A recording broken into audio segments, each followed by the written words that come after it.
Bismillahirrahmanirrahim. Assalamualaikum warahmatullahi wabarakatuh. Alhamdulillah, wassalatu wassalamu ala Rasulillah Sayyidina wa maulana Muhammad ibni Abdullah wa ala alihi wa sahbihi wa man tabi'ahu wa mawala. Subhanaka la ilma lana illa ma 'allamtana innaka antal alimul hakim. Rabbi shrah li sadri wa yassir li amri wa hlul 'uqdatam min lisani yafqahu qawli.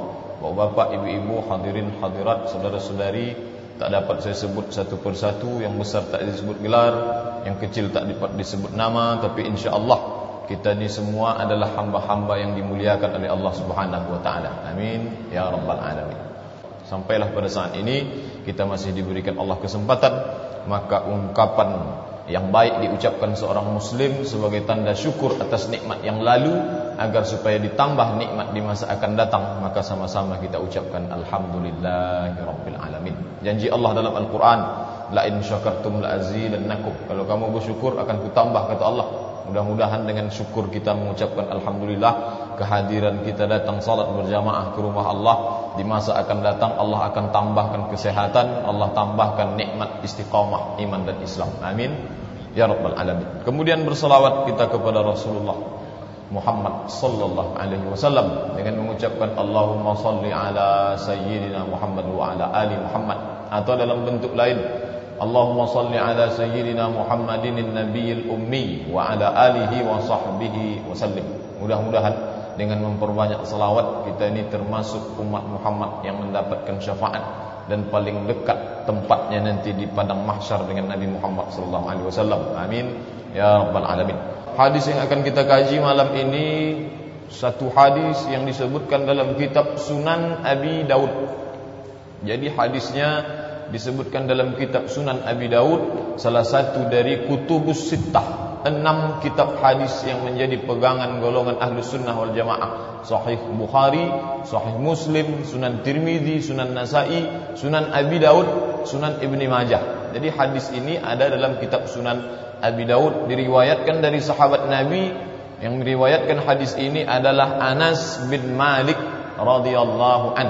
Semoga Allah meridainya. Dia salah seorang sahabat Nabi, bahkan bukan hanya sekedar sahabat, tapi dia hidup bersama Nabi, ditinggal di rumah Nabi, melayani Nabi, mulai sendal Nabi, air wuduk Nabi. Maka orang paling kenal dengan Nabi adalah Anas bin Malik. Sampai-sampai ketika Nabi meninggal, ditanyalah oleh sahabat lain kepada Anas, bagaimana engkau melihat Rasulullah? Apa kata Anas? Khadimtun nabiyya 10 sinin. Saya menjadi pembantu pelayan Nabi selama 10 tahun. Ma qala li uffin qattu. Nabi tak pernah membentak, mengatakan kepada saya. Begitulah pengenalan Anas bin Malik kepada Nabi sallallahu alaihi wasallam. Hadis ini beliau riwayatkan langsung dari Nabi sallallahu alaihi wasallam. Bapak dan Ibu hadirin yang dimuliakan Allah, isi hadis ini adalah 9 orang-orang yang dilaknat oleh Allah Ta'ala berkaitan dengan khamar.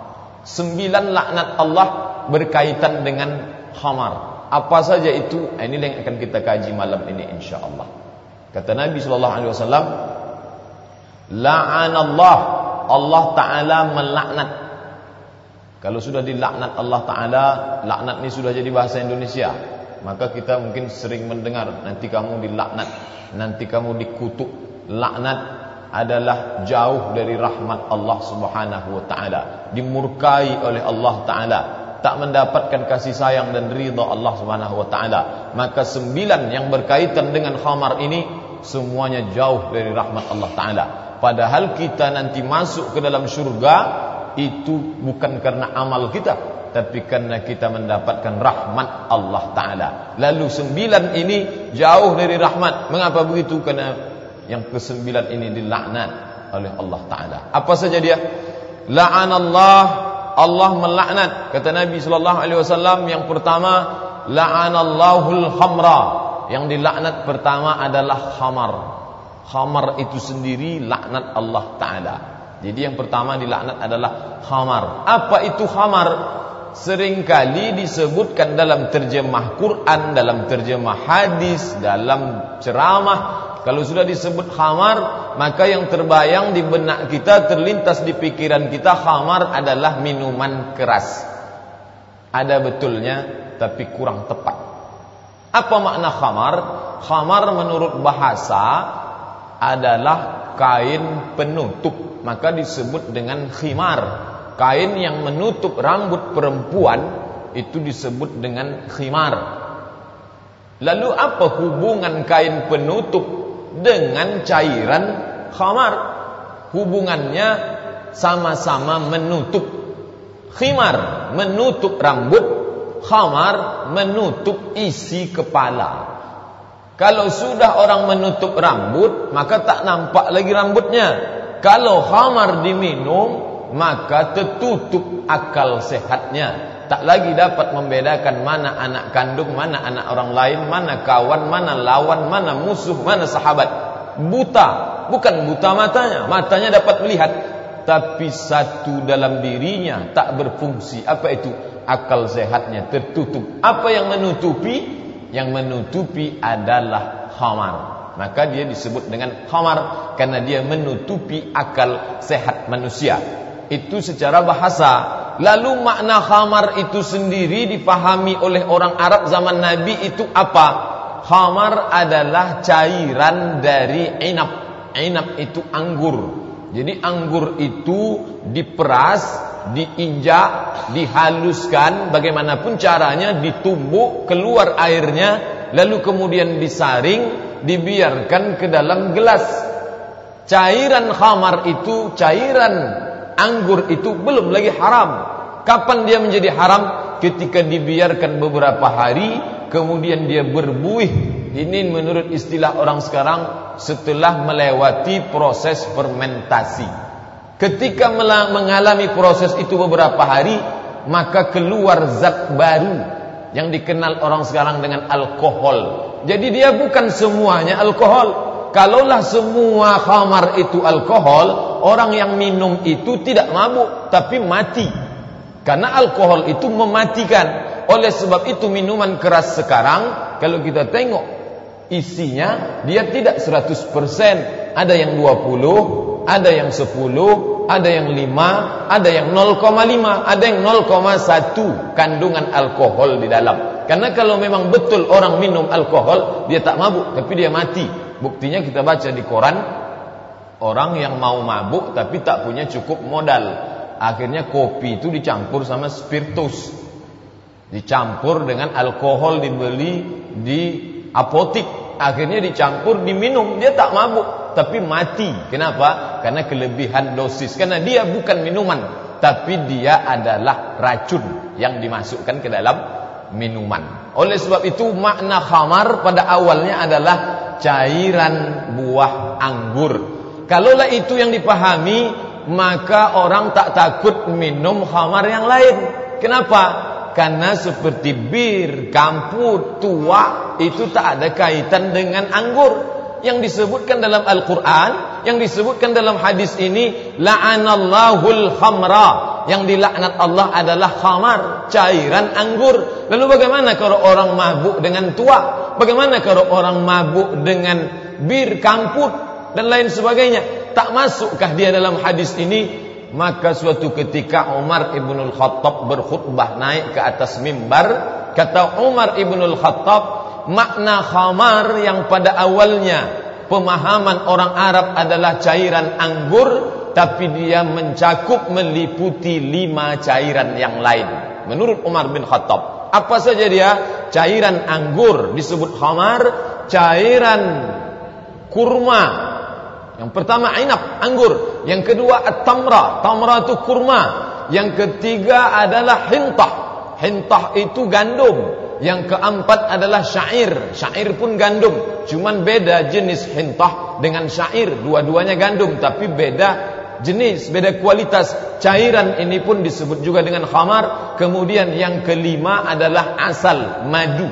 Jadi madu itu pun kalau dibuat dia melewati proses fermentasi, kalau diminum dia bisa memabukkan. Mengapa? Setelah melewati proses itu dia mengeluarkan zat lain yang merubah dia dari madu menjadi khamar. Ini menurut Umar ibn al-Khattab. Lalu bagaimana dengan yang lain?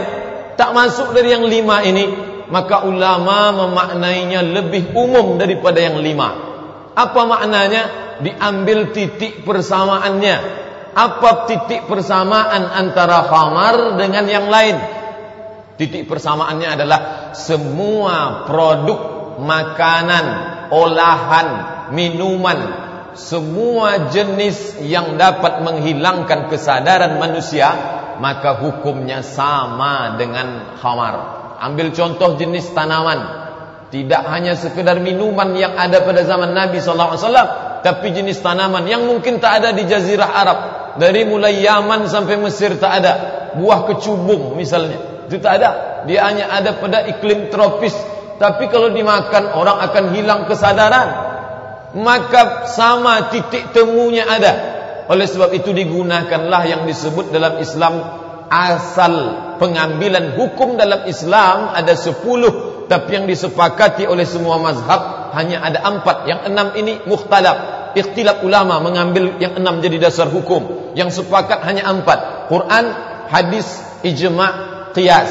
Quran yang kita baca, hadis yang sedang kita kaji, ijma', konsensus kesepakatan ulama, qiyas, analogi. Makna analogi adalah, makna qiyas adalah menetapkan sesuatu yang belum ada hukumnya kepada sesuatu yang sudah ada hukumnya dengan melihat titik kesamaan atau illat antara keduanya. Ambil contoh, ini khamar. Khamar sudah ada hukumnya, dalam Quran ada, dalam hadis ada. Lalu ini ada satu minuman, entah dia nira yang sudah melewati proses fermentasi lalu berubah menimbulkan, mengeluarkan cairan bernama alkohol, maka dia tak kita sebut khamar. Tapi ada titik persamaan, menetapkan hukum yang belum ada hukumnya. Nira belum ada hukumnya, nira yang sudah berubah menjadi tua, lalu dia ditetapkan hukumnya kepada sesuatu yang sudah ada hukumnya. Mana dia? Hukum khamar. Apa titik persamaan antara keduanya? Kalau diminum sama-sama menghilangkan kesadaran manusia. Oleh sebab itu disamakanlah hukum minuman keras yang lain sama dengan khamar. Walaupun kalau disebut kata khamar, maknanya adalah cairan anggur.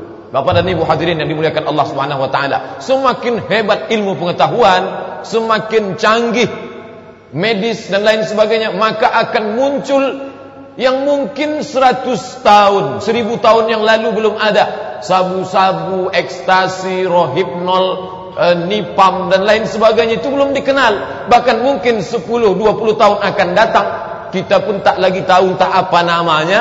Lalu orang berdalih, ini tak ada dalam Quran, tak ada dalam hadis, tak ada dalam ijma'. Lalu dari mana dasar pengambilan hukumnya? Begitulah hebatnya Allah Ta'ala. Hukum Al-Quran tak hanya disebutkan secara teks, tapi dia ada di balik teks lewat akal manusia, yaitu dengan menggunakan teori qiyas atau analogi.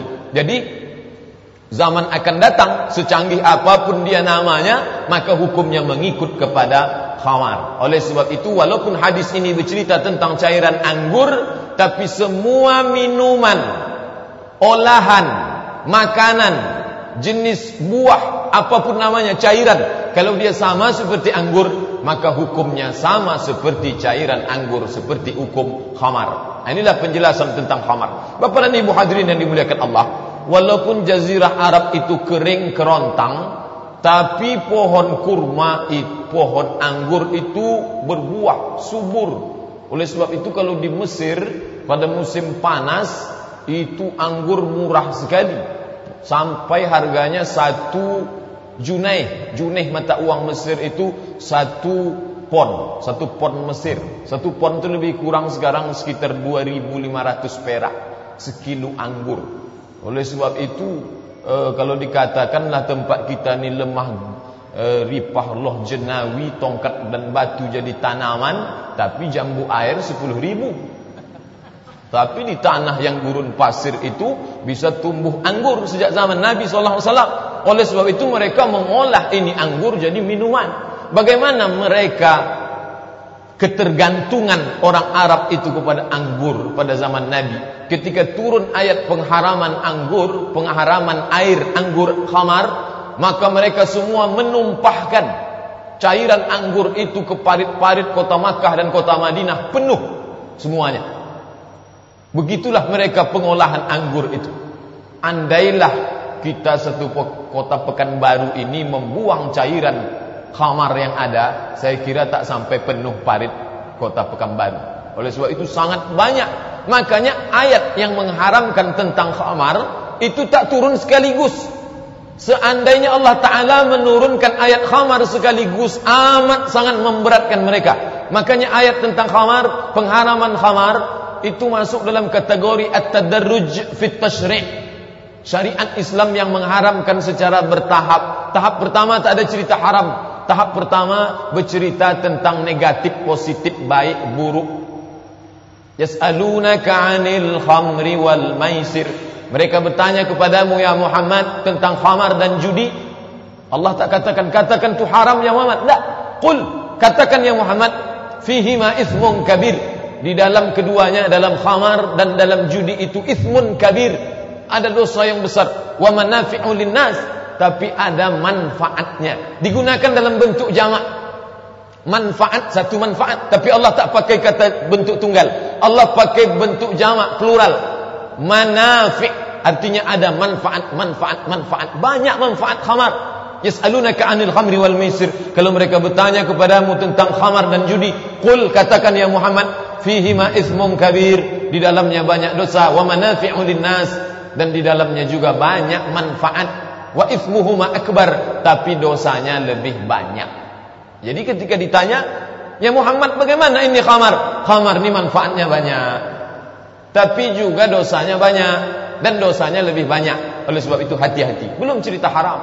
Kemudian pada tahap kedua agak naik sedikit, maka turunlah ayat la taqrabus salah wa antum sukara. Janganlah kamu mendekati salat ketika kamu sedang mabuk, hatta ta'lamu ma taqulun, sampai kamu sadar apa yang kamu ucapkan. Karena ketika orang mabuk, dia tak sadar apa yang dia bicarakan, apa yang dia cakapkan. Jangan-jangan salah bacaan ayatnya, jangan-jangan tak betul kalimat yang dia ucapkan. Ketika dia mabuk karena tak sadar, maka saat itu belum bercerita bahwa khamar haram, belum, tapi bercerita jangan salat kalau kamu sedang mabuk. Artinya apa kalau dibalik? Boleh mabuk, tapi jangan waktu dekat salat. Jadi kalau ada niat mau mabuk, mabuklah agak jam-jam 9, jam 10. Nanti zuhur, habis zuhur mabuk lagi menjelang asar. Kenapa ayat ini turun? Ada sahabat Nabi yang ketika salat membaca ayat, dia baca ayat surat Al-Kafirun, lalu bolak-balik ayatnya, wala ana abidum ma'abattum wala antum abiduna ma'abud, wala ana abidum ma'abattum wala antum abiduna ma'abud. Tak sadar dia, error. Kerana tertutup, matanya terbuka, tapi otaknya tertutup, ditutup oleh khamar. Maka turunlah ayat la taqrabus salah, jangan kamu dekati salat wa antum sukara, ketika kamu sedang mabuk. Lalu pada tahap terakhir ketiga barulah turun ayat mengharamkan secara mutlak, dan pengharamannya langsung 3 ancaman Allah. Ya ayyuhalladzina amanu, hai orang beriman, innamal khamru, sesungguhnya khamar, wal maisir, judi, wal ansab, menyembelih binatang untuk berhala, wal azlam, mengundi nasib, rijsun, 3 jenis celaan, kecaman Allah Ta'ala. Ini khamar, kata Allah, rijsun, najis, min amali syaitan, perbuatan syaitan, fajtanibuh, jauhi. Seandainya Allah katakan dengan satu kata saja, hai orang beriman, ya ayyuhalladzina amanu, hai orang beriman, innamal khamru haram, sesungguhnya khamar itu haram, cukup, selesai, kita faham. Tapi mengapa digunakan Allah sampai 3? Sesungguhnya khamar itu rijsun, najis, min amali syaitan, perbuatan syaitan, fajtanibuh, maka jauhilah dia.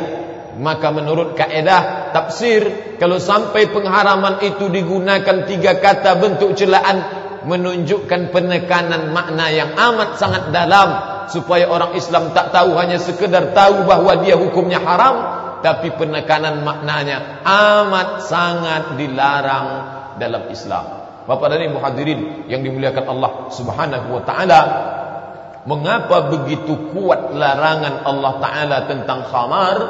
Karena sampai-sampai disebutkan induk segala dosa itu adalah khamar. Disebutkan dalam satu riwayat, seseorang dipaksa untuk melakukan perbuatan dosa, tapi dia diberikan pilihan A, B, C. Jadi boleh melakukan dosa, dia orang baik tapi diancam. Kamu melakukan dosa wajib, tapi dosanya pilihan, multiple choice, A, B, C.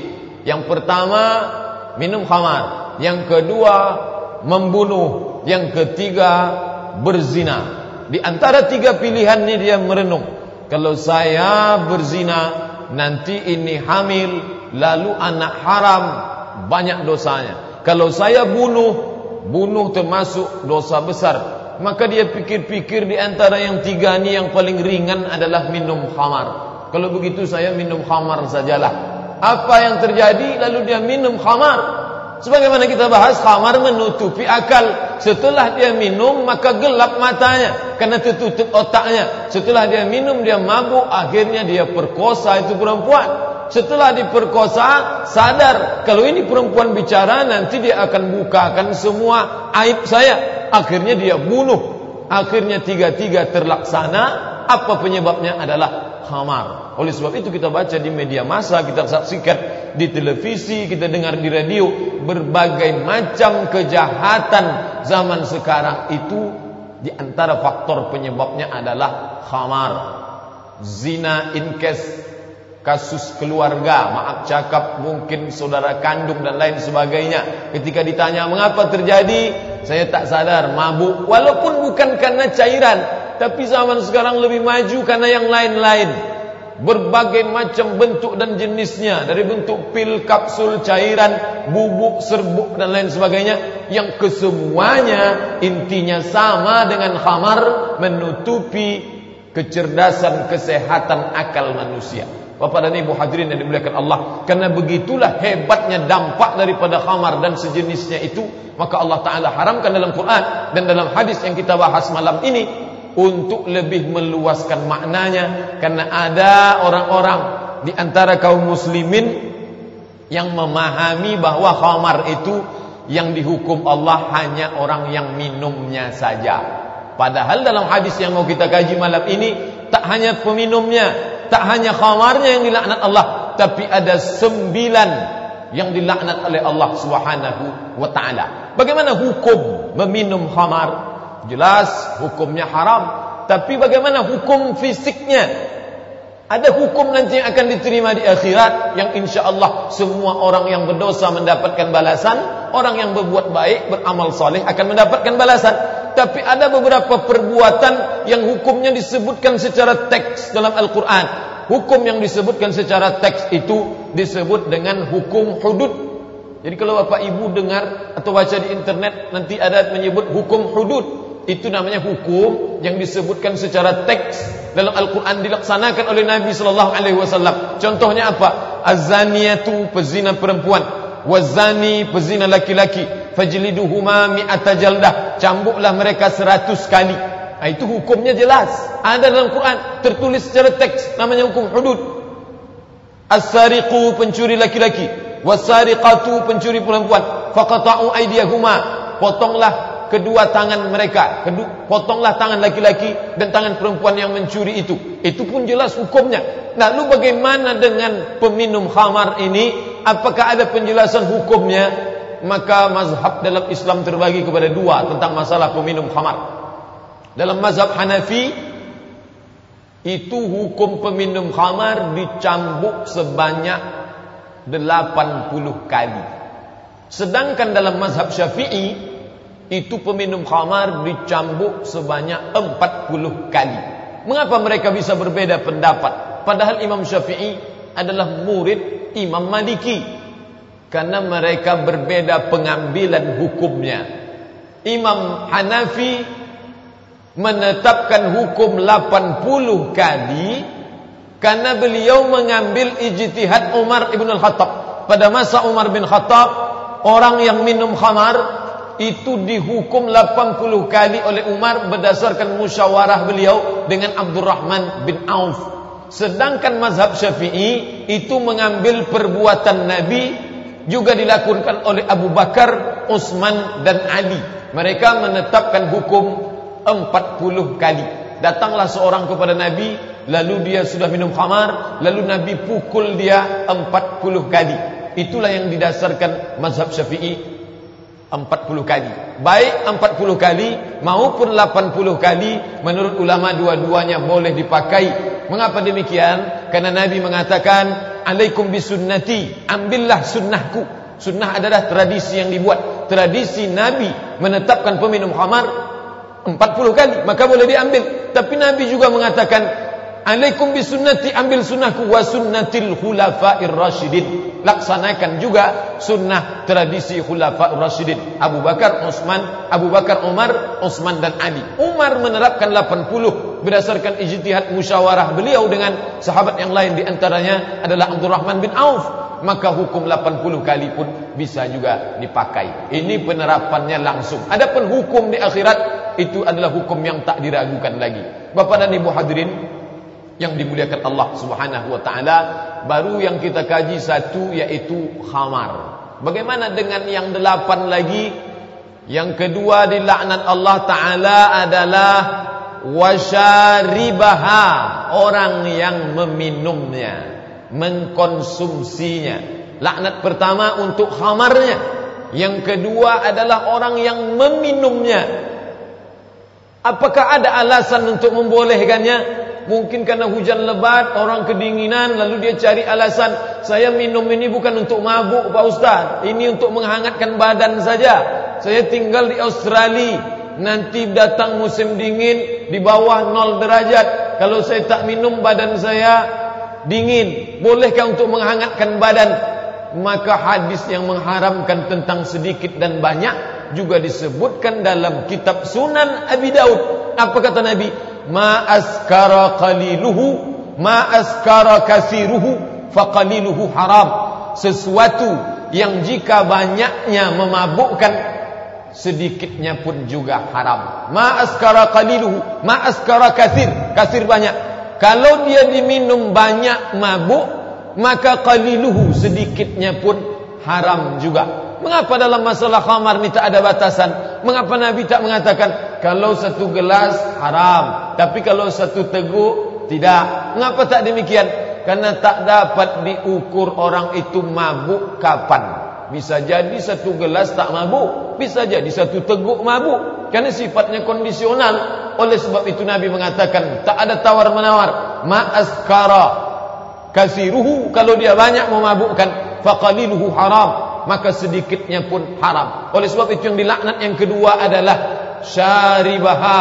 Yang dilaknat adalah orang yang meminumnya, baik minumnya banyak maupun sedikit. Yang ketiga, yang dilaknat yang ketiga, wasaqiyaha, orang yang memberi minum untuk orang lain. Dia tak minum, lalu dia hidangkan. Datang tamunya, dia hidangkan, silakan minum. Lalu ketika ditanya, mengapa kamu beri minum kepada orang lain? Kan yang diharamkan dalam Quran itu khamarnya, yang diharamkan yang minum mabuk. Saya tak mabuk, saya tak minum, saya hanya menyuguhkannya untuk tamu saya. Maka dia masuk dalam yang kedua, wasaqiyaha, orang yang menyuguhkannya untuk orang lain pun tetap juga dilaknat oleh Allah Subhanahu wa taala. Mungkin ada di antara kaum muslimin, dia berinteraksi sosial dengan non-muslim, lalu karena si non-muslim tadi minum khamar, datang pada tahun baru, pada hari raya perayaan besar, segan kalau tak disuguhkan ini minuman yang haram, atau dianggap dia tidak punya status sosial yang tinggi, maka disuguhkanlah yang haram. Maka dalam kasus ini walaupun tak minum, tapi memberi minum untuk orang lain, kata Nabi, la'anahullah, masuk dalam orang yang dilaknat oleh Allah Subhanahu wa taala. Oleh sebab itu jangan coba-coba kaum muslimin memasukkan dalam parselnya minuman khamar, atau pura-pura tak tahu. Saya hanya beli Pak Ustaz, sudah dipaketkan, sudah 1 bungkus. Itu tak tanggung jawab saya. Kita dikasih Allah Ta'ala mata untuk menengok apa isi di dalam. Walaupun kita tak minum, tapi kalau kita suguhkan pada orang lain, maka hadis malam ini menjelaskan wasaqiyaha, orang yang memberikan minum pun itu tetap haram. Bapak dan Ibu hadirin yang dimuliakan Allah, ada satu kitab tafsir di Indonesia yang menyebutkan bahwa tentang interaksi sosial dengan ayah ibu yang non-muslim. Nanti bisa dilihat dalam pembahasan ayat wasahibuhuma ma'rufa dalam surat Luqman. Wa in jahadaka, kalau kedua orang tuamu, ayah dan ibumu non-muslim. Wa in jahadaka, kalau mereka memaksamu antusyrika bi, untuk mempersekutukan aku, ma laysa laka bihi ilmun, engkau tak punya ilmu tentang itu, fala tuti'huma. Kata Allah, jangan kamu taati bapak dan ibumu yang memaksamu untuk mempersekutukan Allah. Tapi di ujung ayat disebutkan wasahibuhuma ma'rufa, tetaplah bergaul dengan mereka dengan pergaulan yang baik. Lalu disebutkan dalam buku tafsir ini, pergaulan yang baik itu maksudnya boleh menyuguhkan khamar kepada bapak dan ibu yang non-muslim. Karena si anak tak minum, dia hanya sekedar, Pak, Bu, saya tak bisa menyembah Tuhan kamu, tapi tolonglah minum kamput yang saya berikan ini. Menurut buku ini boleh. Maka hadis yang kita kaji malam ini membantah. Yang ketiga, dilaknat Allah Ta'ala adalah wasaqiyaha, orang yang memberikan minum kepada orang lain walaupun dia tak minum. Jadi bapak dan ibu hadirin yang dimuliakan Allah, kalau nanti baca ada ijtihad pendapat ulama bertentangan dengan hadis Nabi, jangan pegang ijtihad tersebut. Nabi mendapat wahyu, manusia dengan akalnya ketika bertemu antara pendapat manusia dengan hadis Nabi, campakkan pendapat manusia, pegang hadis Nabi. Apa kata Imam Syafi'i? In sahhal hadis fahuwa madhhabi. Kalau kamu dapatkan hadis sahih, itu adalah mazhabku. Apa makna ungkapan Imam Syafi'i? Kamu temukan ada pendapatku dalam kitab-kitabku, lalu kemudian kamu temukan hadis sahih, kamu laga antara ucapanku dengan pendapatku, maka campakkan pendapatku, pegang hadis sahih. In sahhal hadis, kalau hadis itu sahih, fahuwa madhhabi, itu adalah mazhabku, kata Imam Syafi'i. Bapak dan ibu hadirin yang dimuliakan Allah Subhanahu wa taala, yang dilaknat ketiga adalah wasaqiyaha, orang yang memberikan minum kepada orang lain. Siapapun berpendapat mengatakan boleh, maka pendapat ini ditolak dengan hadis yang kita kaji malam ini, mengatakan orang yang menyuguhkan minuman untuk orang lain, baik muslim, kafir, maka dia masuk orang yang dilaknat oleh Allah Subhanahu wa taala. Yang keempat, wabai'aha, orang yang menjualnya, menjual khamar. Saya tak minum Pak Ustaz, ini hanya untuk menjual saja. Maka yang menjual itu pun dilaknat oleh Allah Ta'ala. Wabai'aha. Oleh sebab itu orang Islam jangan coba-coba untuk menjual khamar, karena dia pahami sendiri dari ayat. Dia baca Quran, ya ayyuhalladzina amanu, hai orang beriman, innamal khamru, sesungguhnya khamar, wal maisir, judi, wal ansab, menyembelih binatang untuk berhala, wal azlam, mengundi nasib, rijsun, najis, min amali syaitan, perbuatan syaitan, fajtanibu, jauhi. Maka dia pahami dengan otaknya, yang penting saya jauhi, saya tak minum, saya tak berinteraksi. Tapi dia jual, maka masuk yang keempat, wabai'aha, orang yang menjual pun masuk kategori dilaknat oleh Allah Subhanahu wa taala. Bagaimana laknat Allah untuk orang menjual? Kalau dia dapatkan keuntungan itu menjadi haram. Dalam hadis Nabi disebutkan la'anallahu al-yahud, Allah melaknat orang Yahudi. Mengapa Allah laknat orang Yahudi? Allah haramkan bagi mereka lemak. Lemak binatang tak boleh. Lalu lemak ini orang Yahudi ini cerdas. Di antara manusia yang cerdas di dunia ini orang Yahudi. Ketika dikatakan kamu tak boleh makan lemak binatang, haram, lalu lemak itu mereka olah, fajammaluha, mereka olah lemak itu menjadi minyak, lalu minyaknya mereka jual. Ketika ditanya, kenapa kamu jual minyak lemak? Ini kan haram. Yang haram itu lemaknya, kalau diolah jadi minyak tidak. Begitulah cerdasnya Yahudi. Ketika Allah Ta'ala minta kepada orang Yahudi, hai orang Yahudi, kamu mau ibadah itu hari apa? Ahad, Senin, Selasa, Rabu, Kamis, Jumat, Sabtu. Pilihlah hari yang tepat untuk beribadah. Orang Yahudi pilih hari Sabat, hari Sabtu. Ketika mereka pilih hari Sabtu, lalu Allah uji. Di hari Sabtu itu pula lah banyak ikan. Mereka tak tangkap ikan hari Sabtu. Mereka tidak memancing, tidak menjala, tidak menjerat, menangkap ikan, menangguk pada hari Sabtu. Tapi yang mereka lakukan adalah mereka gali sumur di tepi pantai. Lalu ketika air pasang pada hari Sabtu, masuk ikan banyak. Lalu pada hari Sabtu petang, malam Ahad baru mereka bakar. Ketika datang ulamanya mengatakan, mengapa kamu tangkap ikan? Allah kan melarang. Kami tak ada nangkap ikan. Ikan itu yang masuk ke kolam yang kami buat. Jadi kalau ada orang Islam sekarang berkilah-kilah, cari kelit, menggunakan akal, ini ada sedikit banyak keturunan Yahudi. Mencari celah dalam hukum Allah Ta'ala. Makanya kata Allah dalam Quran, wa na'lamu ma tuwaswisu bihi nafsuh. Kami tahu apa yang berbisik-bisik di dalam hatimu. Jangankan yang kamu lakukan, jangankan yang dibuat tanganmu, apa yang berbisik dalam hatimu pun kami tahu. Oleh sebab itu dalam Islam tak hanya ada hukum fiqih, tapi dalam Islam ditekankan tauhid, ditekankan akhlak. Kalau ada orang berkilah berkelit menjual khamar, lalu ketika ditegur dia katakan tak masalah, maka sesungguhnya dia sudah memainkan hukum fikih. Dalam fikih mungkin lolos, tapi dalam akhlak, mana akhlaknya kepada Allah? Menipu Allah Ta'ala.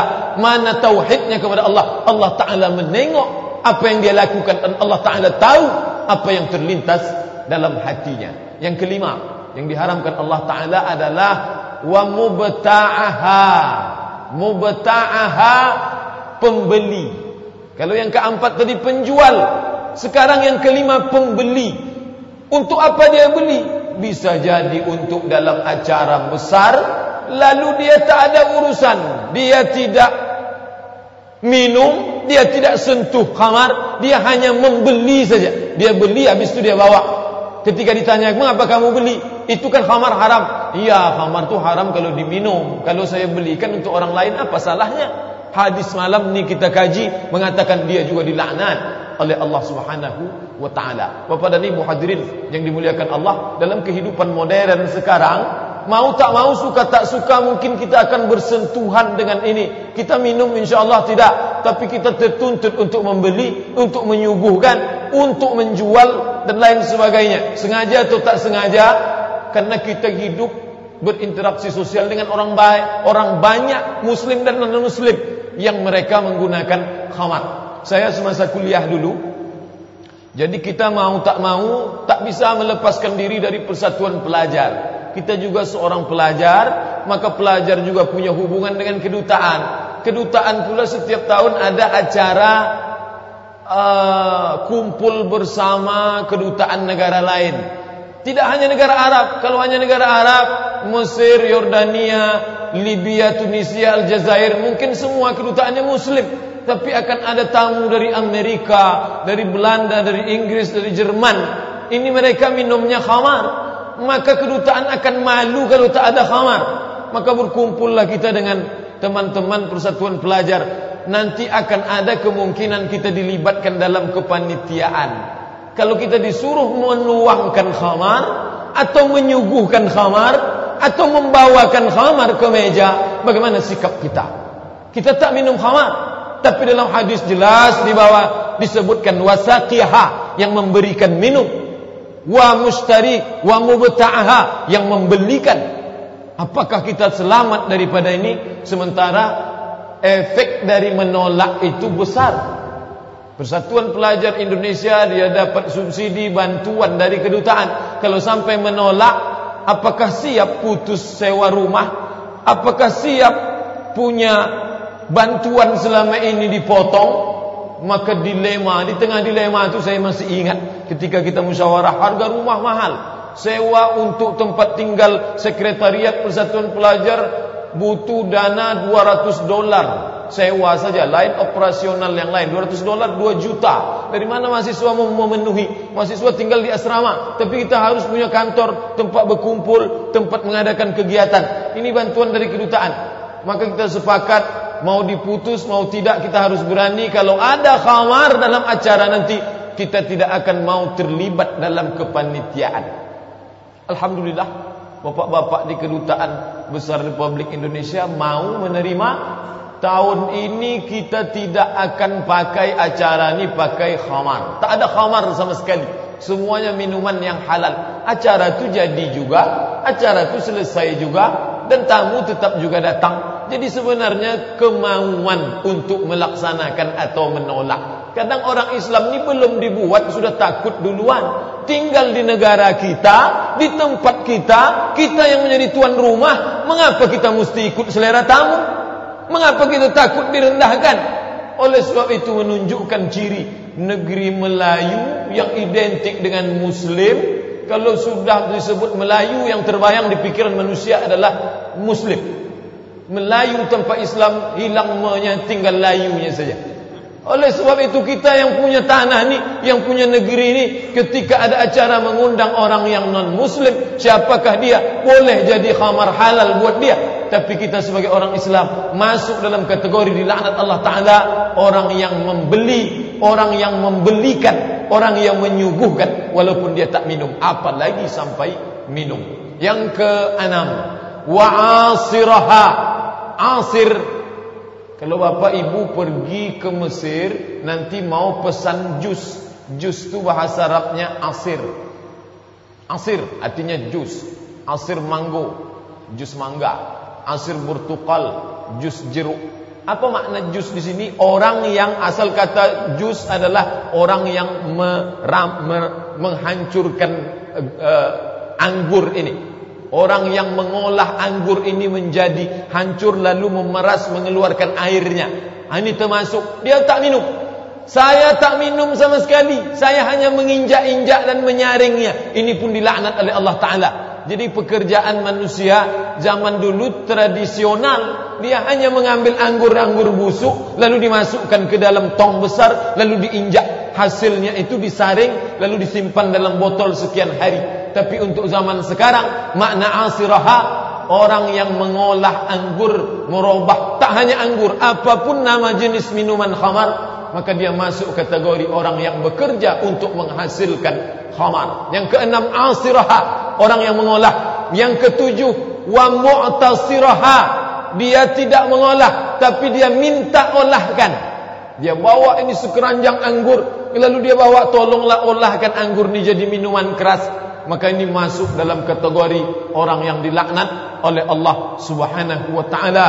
Yang kedelapan, wahamilaha, orang yang membawa khamar.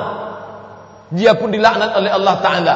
Untuk sekarang mungkin tidak kita pahami membawa ni orang yang menyuguhkan dari dapur ke tengah. Tapi boleh jadi dia membawa dari satu kota ke kota lain. Membawa dari pabrik distribusi ke toko-toko. Lalu ketika ditanya, ini pekerjaan saya halal, saya kan mengeluarkan keringat, ini kan profesi saya tak minum. Ini adalah alasan-alasan untuk mencari berkelit, berkilah, untuk melepaskan diri dari khamar. Jelas-jelas hadis ini menyebut wahamilaha. Yang kedelapan, orang yang membawa khamar. Yang terakhir, yang kesembilan, wal mahmulata ilaihi, dia tak membawa tapi dia dibawakan khamar. Dia minum tidak, memeras khamar tidak, mengolah pun tidak, tapi dia dibawakan khamar. Kalau dia dibawakan khamar tapi dia olah lagi, dia buat lagi untuk yang lain, na'udzubillah, mungkin kita sebagai orang yang dihormati atau kita punya teman kerabat yang non-muslim, lalu kita dibawakan khamar, dengan senang hati kita terima, lalu kita berikan pula untuk orang lain. Ini yang kena. Oleh sebab itu kalau kita diberikan, maka kita tumpahkan, kita buang, kita campakkan. Jangan sebut ini kalau dibuang mubazir Pak Ustaz. Tak. Atau mau dijual diserahkan kepada anak yatim. Tak dapat membasuh kain yang suci dengan air najis.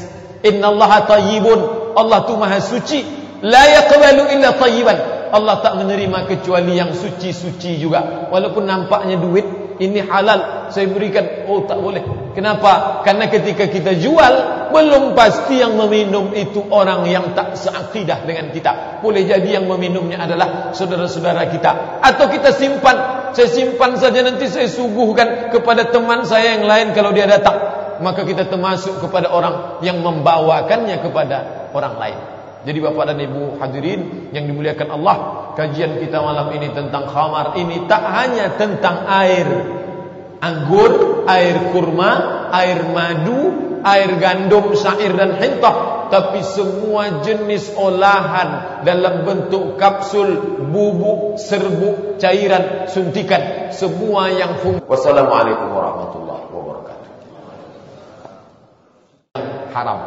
Bapak dan Ibu hadirin yang dimuliakan Allah, hari ini di zaman kita ini ramai-ramai orang mengiklankan peperangan terhadap narkoba.